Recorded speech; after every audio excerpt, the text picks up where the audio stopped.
എനിക്ക് വേണ്ട, നിങ്ങൾ കൊണ്ടുപോകും.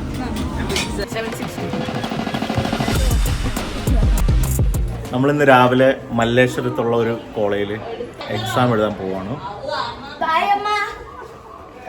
ആ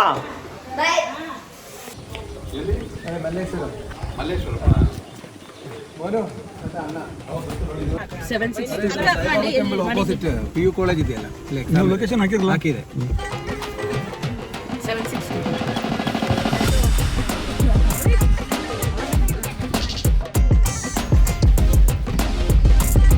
നമ്മൾ 2010-ലും 2012-ലൊക്കെ ഇവിടെ വർക്ക് ചെയ്തുകൊണ്ടിരിക്കുന്ന സമയത്ത് ആദ്യകാലങ്ങളിൽ ബസ്സിലായിരുന്നു യാത്ര. അന്നേരം 2 മണിക്കൂറൊക്കെ എടുത്താണ് നമ്മൾ ഈ ഓഫീസിലേക്ക് എത്തുന്നത്. പിന്നെ ഞാൻ നാട്ടിലേക്ക് വന്നു. അവിടെ വന്നിട്ട് ബൈക്ക് എടുത്ത് ഇവിടെ കൊണ്ടുവന്ന ശേഷം യാത്ര ചെയ്യുമ്പോഴത്തേക്കും ഈ ദൂരങ്ങളൊക്കെ വെറും 20 മിനിറ്റ് കൊണ്ടൊക്കെയാണ് എത്തിക്കൊണ്ടിരുന്നത്. അപ്പോൾ അതിൽ ബ്ലോക്കാണ്. പിന്നെ ബാംഗ്ലൂരിൻ്റെ ഒരു പ്രത്യേകത എന്ന് പറഞ്ഞാൽ നമ്മൾ എവിടെ നോക്കിയാലും മലയാളികൾ തന്നെയായിരിക്കും.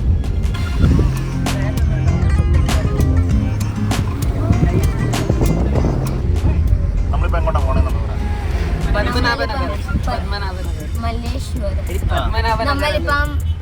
നമ്മളിപ്പം മല്ലേശ്വരത്ത് പോവാണ്. പത്മനാഭനഗർ റൂട്ടിനാ പോണേ. പത്മനാഭനഗർ റൂട്ടിനാ പോണേ. എക്സാം എഴുതാൻ.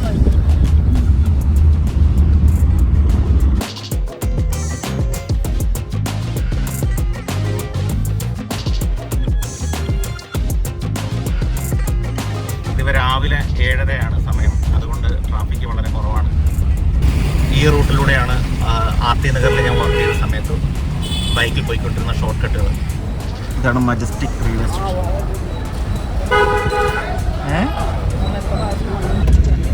ആദ്യകാലങ്ങളിൽ നമ്മളിവിടെ ട്രെയിനിൽ വന്നിറങ്ങിയ ശേഷം ഈ ഓട്ടോക്കാരായിട്ട് മൊത്തം അടിയായിരിക്കും. കാരണം അവർ പറയുന്ന റേറ്റും നമ്മുടെ റേറ്റും പൊരുത്തപ്പെടുന്നവരെ നമ്മൾ അടിയുണ്ടാക്കിയിട്ടാണ് പിന്നെ പോകുന്നത്.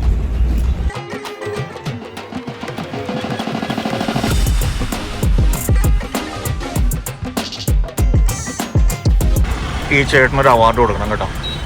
അമ്മാതിരി വണ്ടി ഓടിക്കണം. പുള്ളിയുടെ ഒരു ധൈര്യവും ക്ഷമയൊന്നും ഇല്ല പുള്ളിക്ക്. ക്ഷമയുണ്ടെങ്കിൽ പുള്ളി ഇത്ര ഫാസ്റ്റായിട്ട് ഓടിക്കുകയല്ലേ. താങ്ക്സ്.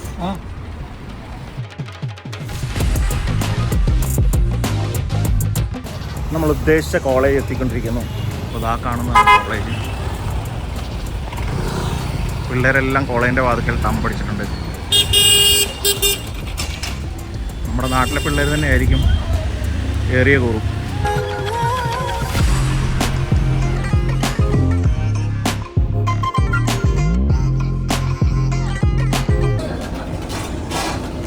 എടുത്തോ. എനിക്ക് വേണ്ട, നിങ്ങൾ കൊണ്ടുപോകും. വേണം. നിങ്ങൾക്ക് വേണോ? വട വേണോ? ഇവിടെ വട. വൃന്ദയ്ക്ക് വട വേണോ?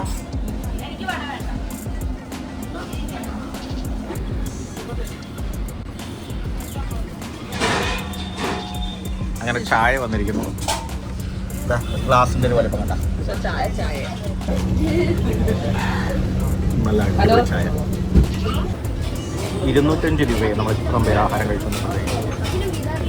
നമ്മൾ ആഹാരം കഴിച്ച് കഴിഞ്ഞ് ഇനിയിപ്പം 9:30 അതോ 9:15 ഇനി ക്ലാസ് റൂമിൽ കയറിയാൽ മതി. അപ്പോൾ അതുവരെ നമുക്കിവിടെ എവിടെയെങ്കിലും നല്ലൊരു സ്ഥലത്ത് പോയി ഇരിക്കാമല്ലോ എന്ന് വിചാരിച്ചു. കുറച്ച് കൂളായിട്ടുള്ള.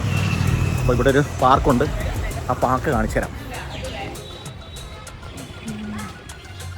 ഈ പാർക്കിൻ്റെ ഒരു എൻട്രൻസ് ഇതാണ്.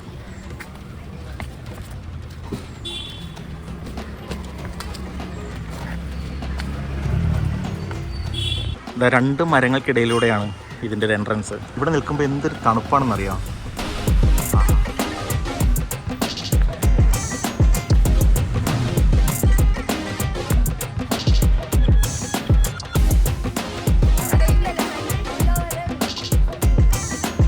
അങ്ങനെ ഞാനൊന്ന് ആദ്യം വന്നു.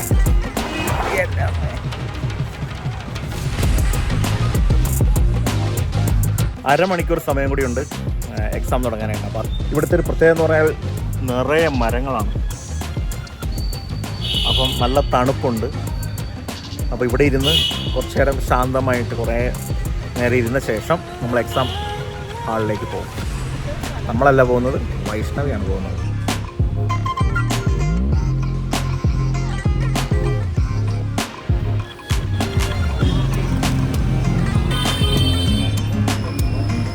എല്ലാവരും എക്സാം എഴുതാൻ വന്നിരിക്കുന്ന ആൾക്കാരാണ് ഇത് മുഴുവനും.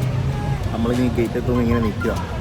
ഇവർ ഗേറ്റും തുറന്നിട്ട് വേണം മോളെ അകത്തോട്ട് വിടാനായിട്ട്. ഇത് കണ്ടോ, ഈ ഒരു മരത്തിൻ്റെ മുകൾ ഭാഗം എന്നെ ബേസ് ചെയ്താണ് നിർത്തിയേക്കണത്. കണ്ടോ, ഈ മരത്തിൻ്റെ വള്ളികളെല്ലാം ഇതിൻ്റെ മുകളിൽ കാണുന്ന ആ ഒരു കല്ലിൽ താങ്ങി നിർത്തിയാണ്. ഈ കല്ലിവിടെ താങ്ങി നിർത്തിയേക്കുന്നതാണ് ഈ കാണുന്നത്.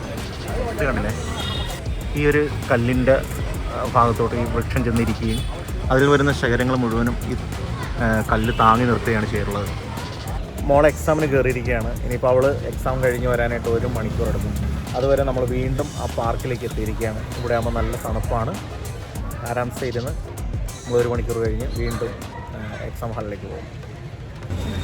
അങ്ങനെ ഒരു എക്സാം കഴിഞ്ഞ് 2ാമത്തെ എക്സാമിന് അവൾ കയറി. ഞങ്ങൾ വെയിറ്റ് ചെയ്ത് മടുത്തു. ഉണ്ടും ഉറങ്ങിയൊക്കെ ഈ നടപ്പാതയിലിരുന്നും ഞങ്ങൾ സമയം ചിലവഴിച്ചു. താമസിയാണ്ട് അവൾ എക്സാം കഴിഞ്ഞ് ഇറങ്ങും. അത് കഴിഞ്ഞ് നമ്മൾ വീട്ടിലേക്ക് പോകും. ഇതിനിടയിൽ ഒരുപാട് മലയാളികളെ നമ്മൾ കണ്ടു. ഈ എക്സാം എഴുതാനായിട്ട് നമ്മുടെ നാട്ടിലുള്ള പല ആൾക്കാരും ഇവിടെയുണ്ട്. പലരെയും കാണാനായിട്ട് സാധിച്ചു.